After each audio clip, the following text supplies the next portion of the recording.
조갑제TV 시청자 여러분 안녕하십니까. 2021년 10월 28일 저녁 8시입니다. 관권 선거라고 하면 과거에는 관이 개입을 해가지고 개표 또는 투표 부정을 저지르는 일을 이야기를 했다가 그게 나중에 지능적으로 됩니다. 돈을 뿌려가지고 매표 행위를 하는 쪽으로 바뀝니다. 그 다음에 요사이는 거짓말 정책을 펴가지고 국민들을 속이는 거. 예컨대 2018년 지방선거를 앞두고 4.27 판문점 비핵화 사기극을 벌린 것도 이거 일종의 부정선거입니다.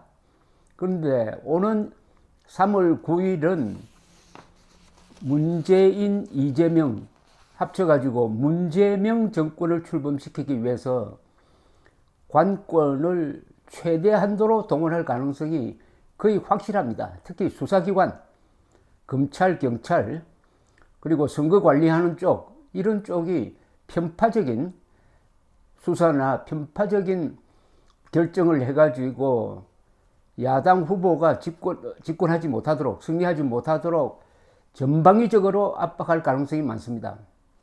특히 공수처가 윤석열 전 총장이 국민의힘 경선 과정에서 낙마하도록 하기 위해서 손준성 검사에 대한 구속영장 청구를 아주 서둘러서 하다가 영장이 기각되면서 그 의도가 폭로가 되었습니다.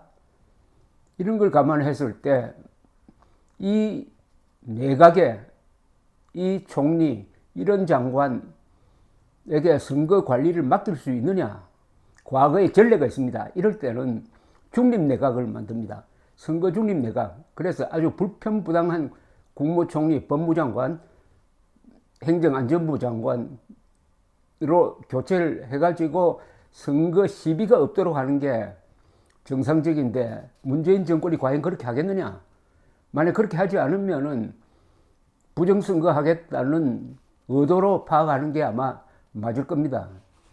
어제 윤석열 전 총장 쪽에서, 윤석열 전 총장 이름으로 관권 선거를 우려하며 선거 관리 중립 내각 구성을 요구한다라는 이 글을 올렸는데 이게 너무 작게 취급된 느낌이 있어서 이걸 제가 좀 소개를 하면서 이게 얼마나 심각한 문제인지를 설명드리겠습니다. 문재인 대통령과 집권 여당 후보인 이재명 후보가 청와대 회동을 했습니다. 대한민국 최고위 공무원인 대통령이 공무원의 선거 중립 의무를 정면으로 위반하고 있습니다. 헌법재판소는 공무원의 선거 중립 의무를 규정한 선거법 9조 1항이 우리 선거사에서 문제가 되었던 관권 선거 등을 근절하고 공정선거를 위해 신설된 조항이라고 판시한 바 있습니다. 그러면서 이 조항에서 말하는 공무원은 직업 공무원은 물론 대통령, 국무총리, 국무위원, 도지사 등 정치적 공무원도 포함한다고 말했습니다. 일각에서는 과거 정부에서도 대통령과 여당 후보가 회동한 전례가 있지 않느냐고 하지만은 이는 정치 개혁 차원에서 청산해야 할 구태이지 개성해야 할 아름다운 관행이 결코 아닙니다. 대통령의 노골적인 선거 개입을 어떻게 전례가 있다고 해서 허용할 수 있습니까? 특히 이재명 후보는 대장동 게이트와 관련하여 현재 검찰의 수사선상에 오른 핵심 관계자입니다. 대통령이 한 입으로는 철저한 수사를 강조하고 다른 입으로는 수사 대상자를 청와대에서 만나 격려한다면 수사 관계자들이 이를 어떻게 받아들이겠습니까? 서둘러 꼬리를 자르라는 신호로 받아들이지 않겠습니까? 이 정권의 국무총리를 비롯하여 국정원장, 법무부 장관, 행정안전부 장관 등 선거에 영향을 미칠 수 있는 주무장관들은 모두 여당 출신 정치인입니다. 이는 일찍이 우리 헌정사상 유례를 찾아볼 수 없는 일입니다. 권위주의 정권에서도 이렇듯 선거 주무장관들을 모조리 여당 출신 정치인으로 채운 일이 없었습니다. 문 대통령이 과연 공정한 대선 관리 의지가 있는지 의심스럽습니다. 이미 검찰은 이재명 면죄부용 부실 수사로 여론의 질타를 받고 있고 공수처 역시 손준성 검사 구속영장 청구에서 드러났듯이 야당 후보를 죽이기 위한 편파 수사를 하고 있습니다. 또 국민권익위원장은 이재명 변호사비 대납 사건을 두고 친한 사이라면 무료 변론을 할 수 있다면서 한몫 거들고 나섰습니다. 선관위는 어떻습니까? 인터넷 공간에서는 친여 관변 유튜버들이 매일같이 흑색순전을 쏟아내고 있음에도 불구하고 아무런 조치도 취하지 않고 있습니다. 심지어 이재명 후보를 연상시킨다면서 야당이 내건 현수막에 제재를 가합니다. 그 어느 때보다 지나치게 간섭하고 있습니다. 이렇듯 관권 선거가 심각하게 우려되는 상황입니다. 이런 상황이라면 내년 3월 9일 치러질 대통령 선거가 3.15 부정선거를 능가하는 어마어마한 관권 선거가 될 가능성이 매우 큽니다. 21세기 대한민국에서 관권 선거를 걱정해야 하는 현실이 참으로 안타깝습니다. 문재인 대통령에게 요구합니다. 현 내각을 거국 선거관리 중립내각으로 개편하십시오. 국무총리를 포함하여 모든 선거관리 주무부처의 장을 중립적인 인사로 교체하십시오. 그리고 모든 공무원이 철저하게 선거 중립 의무를 지키도록 독려하십시오. 대통령부터 모범을 보이는 차원에서 엄정한 대선 중립 의지를 밝히십시오. 그래야 국민이 안심합니다. 문 대통령의 진지하고 성실한 답변을 강력히 요구합니다. 이거 굉장히 중대한 지적입니다. 예컨대 내년 3월 9일 선거에서 이 정권이 수사기관을 총동원하고 그 다음에 선거관리를 하는 이 선거관리위원회 등 이런 기관에서 아주 편파적인 결정을 하고 해서 여당 후보가 아슬아슬하게 당선되었다고 칩시다. 그러면 그것을 승복할 수 있겠느냐 이거죠. 명백한 부정이 있다고 해가지고 전 국민들이 들고 일어나면은 이게 제2의 4.19가 되는 것 아닙니까? 3.15 부정선거의 의미는 이겁니다. 당시에 이승만 대통령은 이미 당선이 확정되었습니다. 라이벌인 조병옥 민주당 후보가 병사했습니다.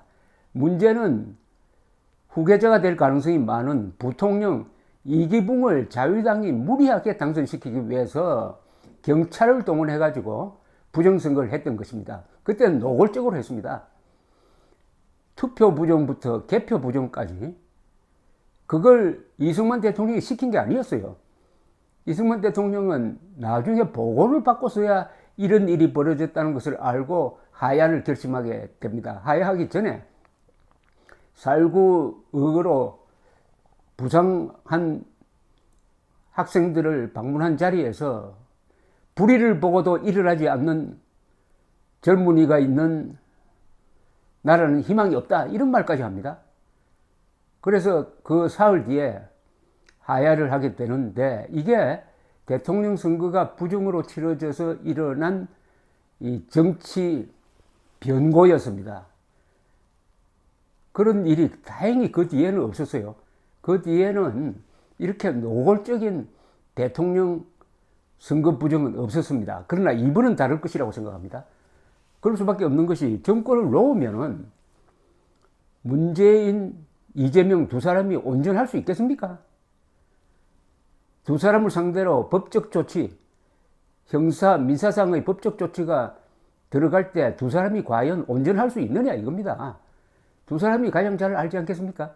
그러면은 발버둥 칠 겁니다. 여기 국정원장까지 나왔는데, 국정원장, 법무장관, 경찰청장, 검찰총장, 공수처장, 그리고 선거관리위원회, 헌법재판소, 대법원, 이런 세력이 이재명과 운명 공동체가 된다고 생각했을 때 가만히 있겠느냐 이겁니다. 이런 사태를 막기 위해서 윤석열 전 총장 측은 아마 이게 받아들여지기 어려울 것이라고 생각하고 선거관리 중립내각 구성을 요구한다고 했는데, 일단 기록으로라도 이런 요구하는 것을 남겨놓을 필요가 있습니다.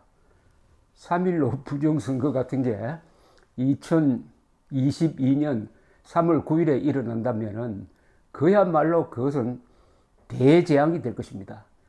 대선 부정선거는 민중봉기, 쿠데타, 내란으로 갈 수도 있습니다. 대한민국은 아직 미래가 결정되지 않은 나라라는 게 핵심입니다.